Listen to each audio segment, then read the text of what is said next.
Well, good evening, everyone. This is John Craig, And this is Sandy.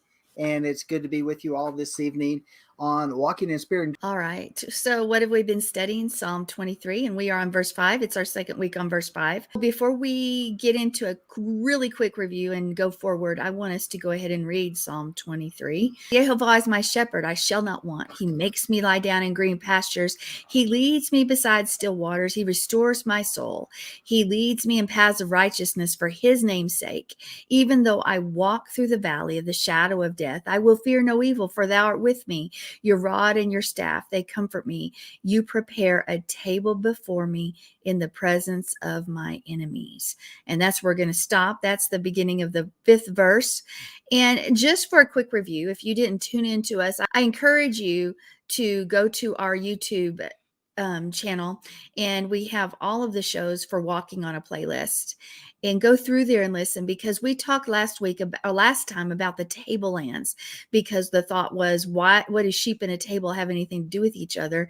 And we discovered that shepherds understand that the tablelands, the uplands, are those great lands that sheep graze in, and the shepherd goes before him and clears out everything, makes a couple trips actually to make sure those lands are just right for the time when the sheep would be there. And they're called tablelands. He has great effort, puts forth great effort, and takes care of it. Even though the enemies may be surrounding, he's got his eye on them, and the sheep can graze and enjoy the best of the best lands, even if the enemies are there, because the shepherd has prepared it. Now that is what a physical shepherd actually does. So that's a quick review of that. And we also went through that Iraq, which we're going to go forward with that tonight too, which is prepare.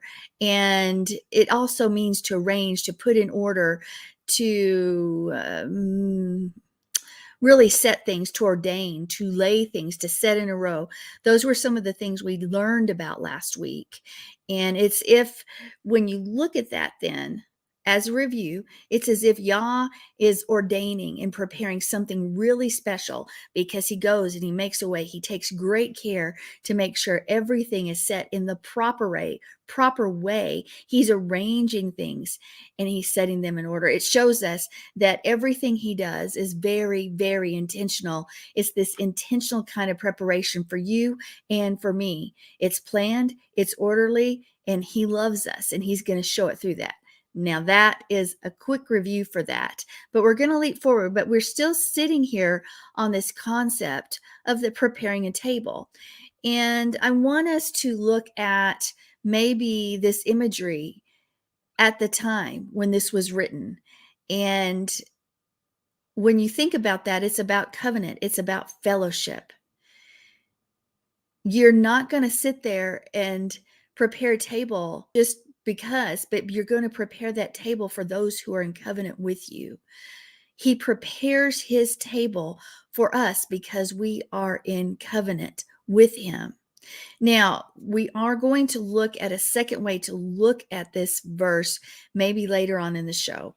But I want to take this trek for now, because to me, at this point anyway, at least one side of it, it's not a concern about the enemy. In fact, there's so little concern that it doesn't matter if the enemy's on every hill around. You're protected, you're safe. You don't even need to worry about it or think twice, because he's got it. Because remember, the shepherd was always ready with his staff and with his rod to take care of business. So we see this, at least this time, from this perspective of fellowship and covenant and security in that covenant community. No matter what the enemies are doing, you're going to enjoy this fellowship meal with Yah, period. This time that he set apart for you. And one more time, we're going to visit this word to Iraq, which is the word prepare. And it's number H6186. And as I said, it already has this idea of putting things in order, preparing, setting things aside. Let's also look at this idea that this is laid out differently than the previous verses we've looked at, because in previous verses, though the English has it set in one direction, it's actually reversed. In previous verses, in pastures green, you make me lay. In bide waters calm, you cause me to. So things are sort of reversed than how we read it in English. But in this verse, that's not the way it is. In this verse, he's laid it out. This verb comes first. Why?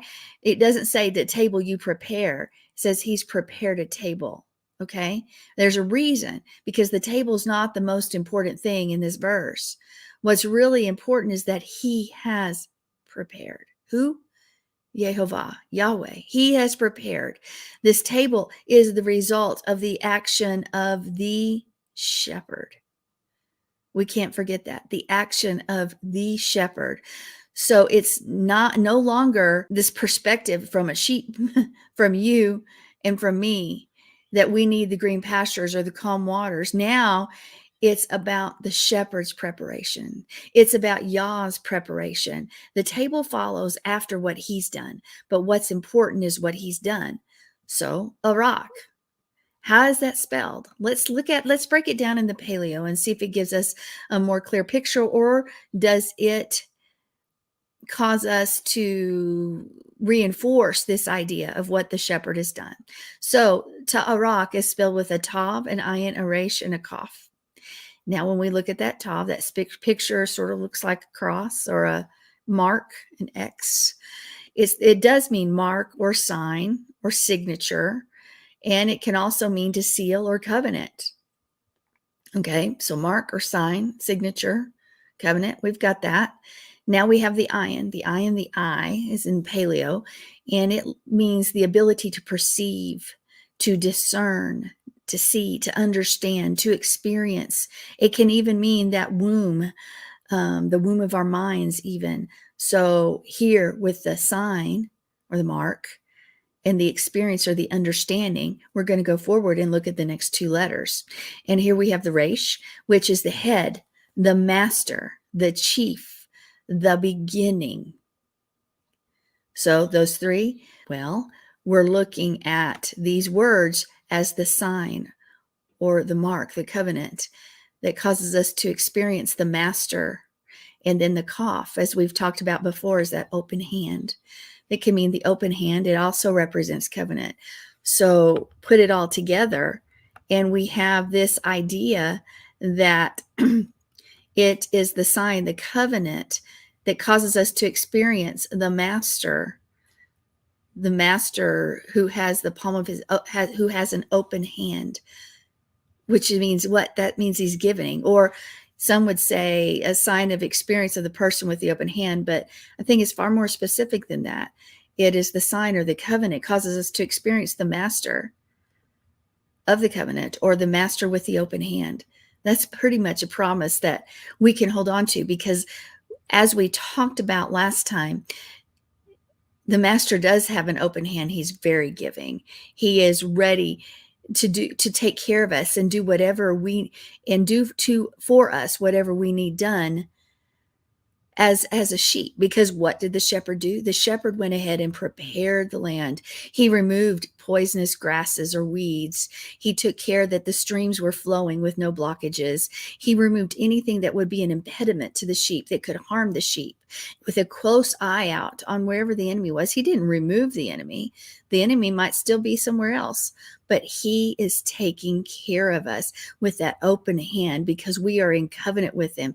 And it's a mark, it's a sign. And we get to experience it. We get to discern it. We get to understand it. To experience it, man, that's a great word. To experience what it's like to be in covenant with the master who has the open hand. Man, that's pretty incredible. That's Yah's table. That is Yah's table. I want to sit at that table. What about you? Now, what else do we see in Scripture, or what's something else we see in Scripture that talks about a table? And that goes, we can go to Proverbs chapter 9, and we'll start at verse 1 with that. Proverbs 9, verse 1. Because here it talks about wisdom prepares a table. Wisdom prepares that table for us. Have you ever heard that? Now, remember, wisdom is also representative of the Ruach, the Holy Spirit, the Ruach HaKodesh. It is also that female aspect of Yah. And here we see that wisdom prepares a table. So let's go ahead and read that through verse 6. All right. So Proverbs 9, 1 through 6. Wisdom has built her house. She has hewn out her 7 pillars. She has prepared her food. She has mixed her wine. She has also set her table. She has sent out her maidens. She calls from the tops of the heights of the city. Whoever is naive, let him turn in here. To him who lacks understanding, she says, come, eat of my food, and drink of the wine I have mixed. Forsake your folly and live, and proceed in the way of understanding. All right, so here we see that wisdom has set this table, and it is just like the shepherd. Who is the shepherd? I mean, we're talking about one Yah, that no matter what the chaos of life is like around us, no matter who's around us, no matter who wants to do us harm, that wisdom, that the shepherd has set the table. Remember, it's not about the table, it's about the preparation of our King, our Yah. He opens his hands so that we can experience all that he has for us, his open hand, because he wants for us to do well. What does Jeremiah say? What does it say? It says that he doesn't want to harm us, but he wants to prosper us, to give us a hope and a future. Now, let's look a little bit more closely at this table, or look at another aspect, a side of it. You prepare a table. Now, what kind of table? Since we've been talking about the preparation that the shepherd does, that Yahweh does for us, what kind of table is he using? Now, again, what about the sheep in the table? The tablelands. Remember, sheep do have something to do with the tablelands where they eat, where they graze. So he is preparing a table for those who walk uprightly, for those who are in covenant with him. It's not trivial, and it's not about what the table looks like. It doesn't matter. Is it glass? Is it brass? Is it wood? That's not what we're talking about.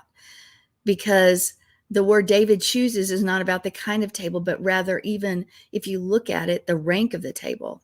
Now, I've thought of, let's go back. This is going to age me a little bit, but Love Boat. If you guys ever saw that back, I don't remember if that was from the 70s or early 80s. I don't know. It doesn't matter. But you always saw the captain had a table, and certain people got to sit at his table. And it was special. Everybody wanted to sit at the captain's table, but not everybody gets to sit at the captain's table. In other words, it was a coveted place to be, to sit at the captain's table. You also see that in other areas or other things, even in congregations. When we have speakers in at Life of Worship, everybody wants to sit wherever that speaker's sitting. When you go to congregations, this is really, this speaks a lot. I know we've gone to different cultures, congregations that have different cultures. And they very much put you as a guest or the pastors in places of honor, which we honestly, it shouldn't just be your speakers. I think there's something to that, because it's very special, but everybody wants to sit at those tables with the pastors or the speakers or whatever. You even see that in university, the university culture. They have tables like at Oxford that you're invited to the high table. If you're invited to the high table, you get to sit and eat with the professors and the dignitaries who sit at the high table. So what is the table that he prepares? Well, I would not necessarily say it's a high table, but it's that idea of a table that's been set apart for you, and a table that's been set apart for me, because we're in covenant with him, because we're marked with his sign, because he has the open hand. And in university, that table is usually higher than the rest of the tables.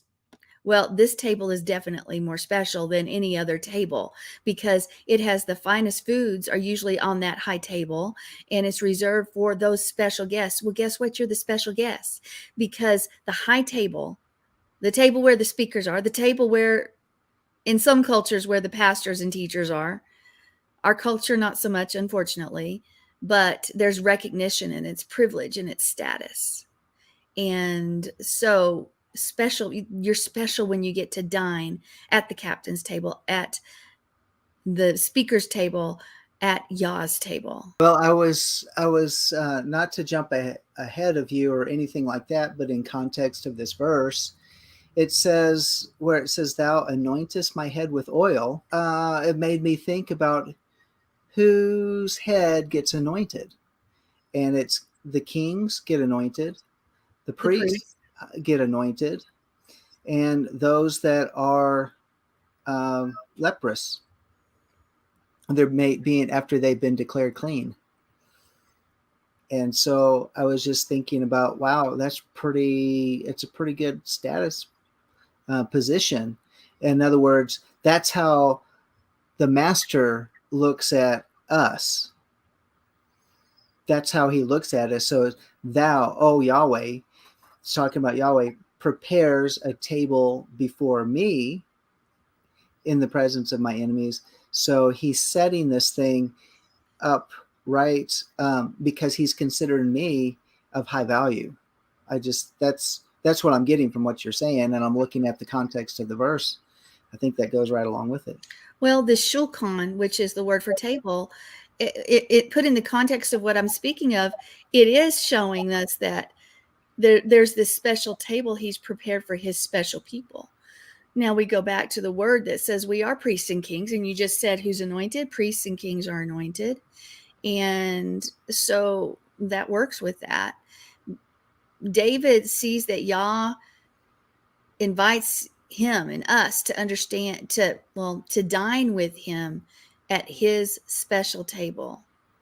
It's a table not fit for a professor, not fit for some speaker, not fit for anything that we could understand. It's a table fit for Yah of the universe, great God Almighty.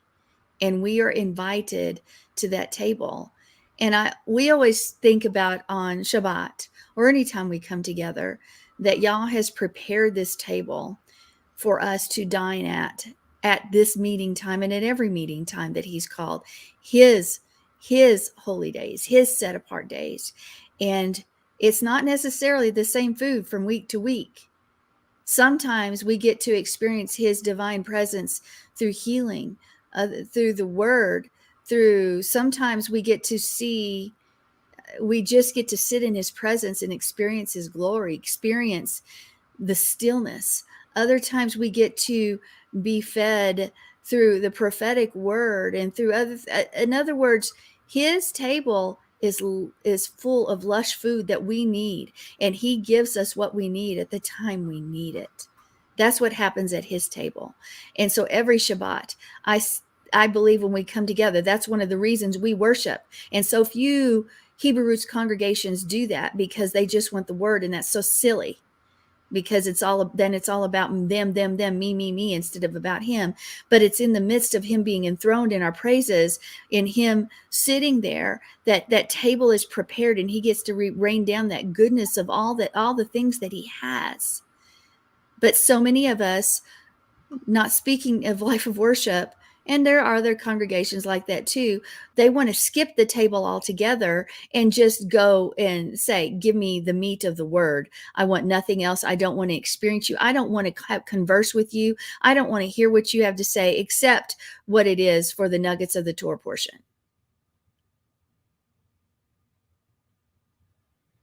If he's given you an invitation, if the king's given you an invitation, and he says, I'm enthroned in your praises, I want to dine with you. Why do we say, I don't want your invitation? Why do we do that?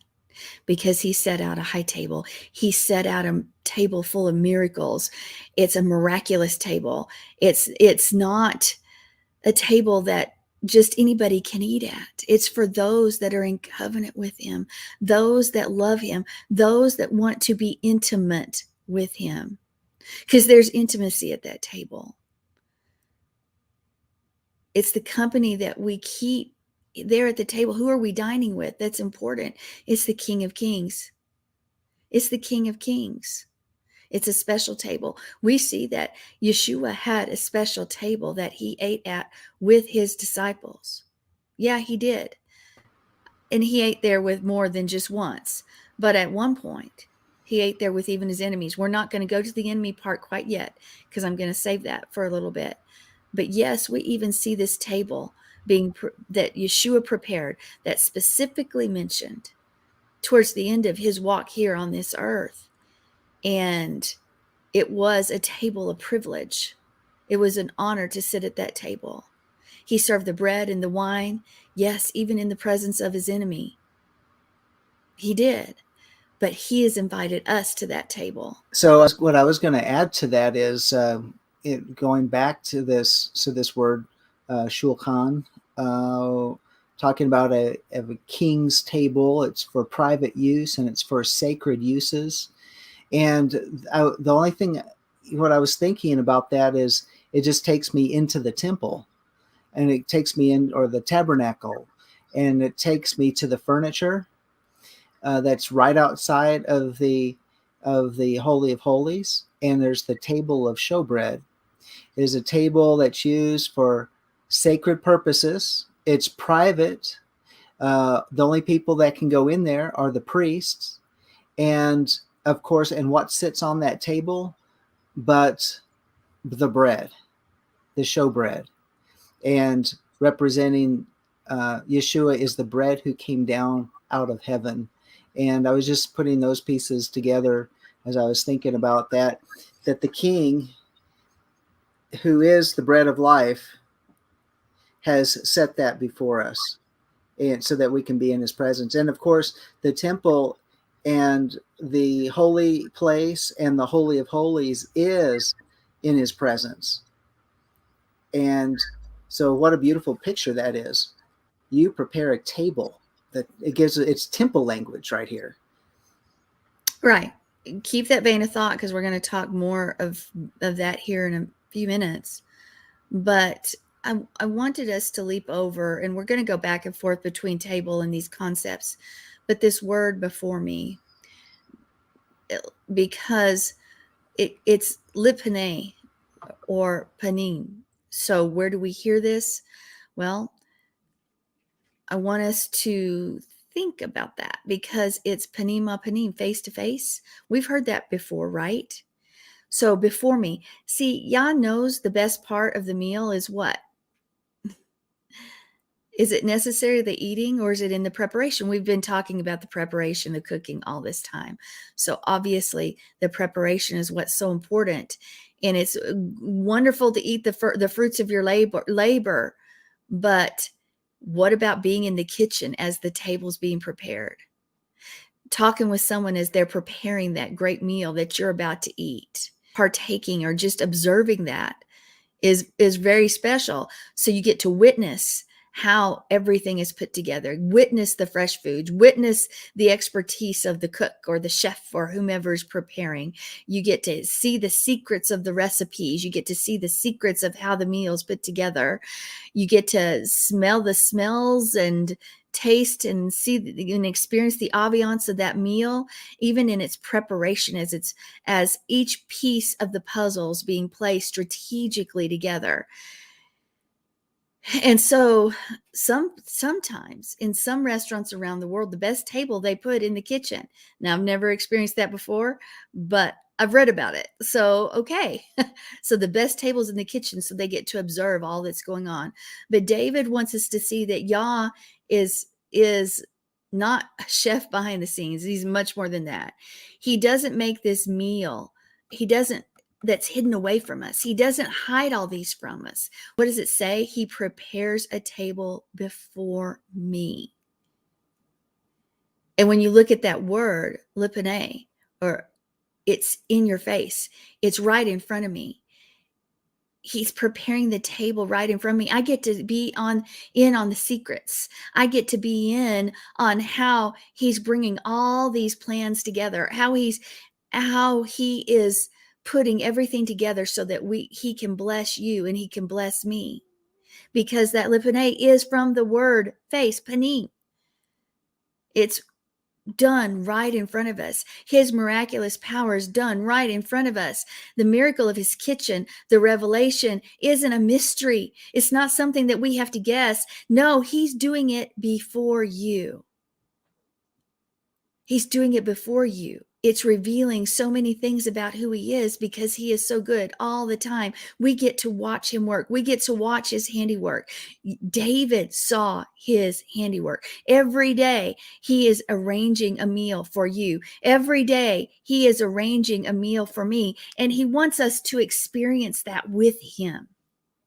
He's not hiding it. He says, hey, Sandi, look, I'm doing this. Trust me. Trust me. Right in front of you. I don't care who your enemies are. I'm doing it right in front of your enemies, and your enemies can't touch this. So he cooks up the best things that life has to offer for you and for me. And they're going to be different. He knows what we need when we need it. Sometimes I deal with anemia a lot. And so sometimes I have this craving for red meat. And when I have that craving, it's because my body needs it. So I'm going to get some red meat. Doesn't happen a lot, but it does happen once in a while. And so Yah knows if you need this or that or something else, if you need a miracle in your finances, if you need healing, if you need wisdom, if you need his intervention in your job, he knows what you need and when you need and how you need it done. In your family, he knows. He knows if you need that word of encouragement. He knows if you need that revelation. And he's prepared a table for you specifically because you need that specific food for that day and for that hour. It's really good because I was just looking up something else I thought is very interesting that goes along exactly with what you're saying. And it's in the gematria, the value of the individual letters in numeric and in numbers. And it's 740. And of all different things, another word of the same value is the word mon. Well, we translate that into English as manna, and properly manhu, which means talking about who or what. And so he's preparing a table before me, and we talked about the showbread sitting there inside the temple, and here we have the bread from heaven. It's all connecting together. It's all embedded in this, and that's really cool. And then of all different things, what is it? I was also thinking about this. Thou preparest a table before me. So I'm thinking about preparation day. And what happens on preparation day is that you gather twice as much manna. You get a double portion on the 6th day to carry you through the 7th day. And I'm thinking, do we have some prophetic connections that are being that's embedded, that's hidden here in this verse in Psalm 23? It's making me think that there is more, even more that is worth digging into and looking into in this. I just thought that was very interesting. We do have some connections. We absolutely do. And they're not mistakes. They're on purpose. And we need to remember that. And always say, Father, you've prepared a table for me. You have prepared a table before me in the midst of my enemies.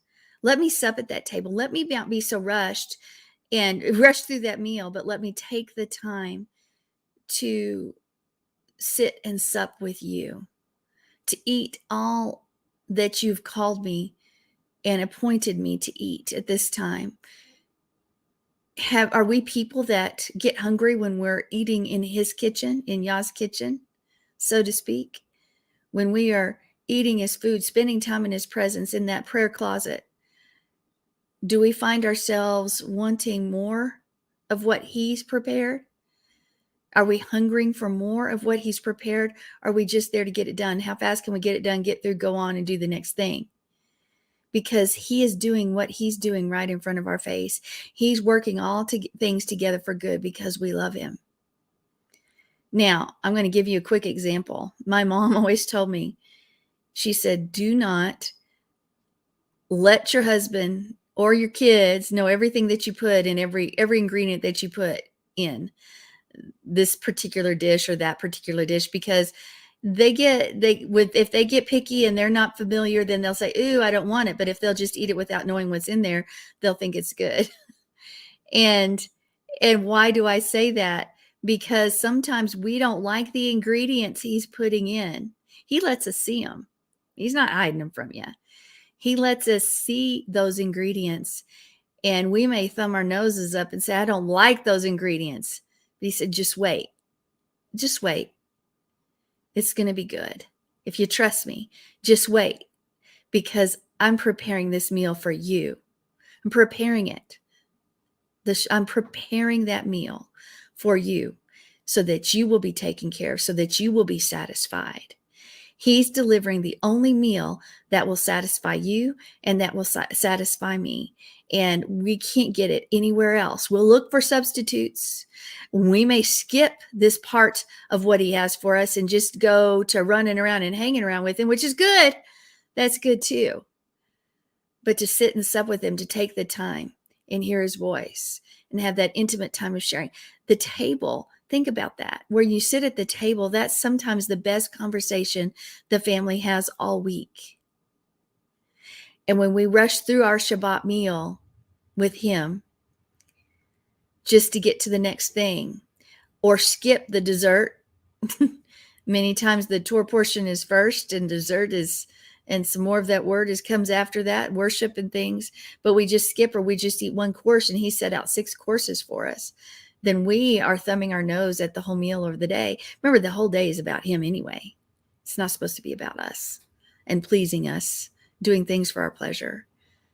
He's prepared a table for you and for me, a high table, a set apart table that no one else is supposed to sit at. It's supposed to be you and me, his people, those that are in covenant with him. And he's done it. He's put in the ingredients. We may not like them, but it's going to be good. It's going to be really good. And so let's sit at his table. Let's watch the work of his table and say, wow, this is going to be incredible how this all comes together. I may not understand it, but I trust you.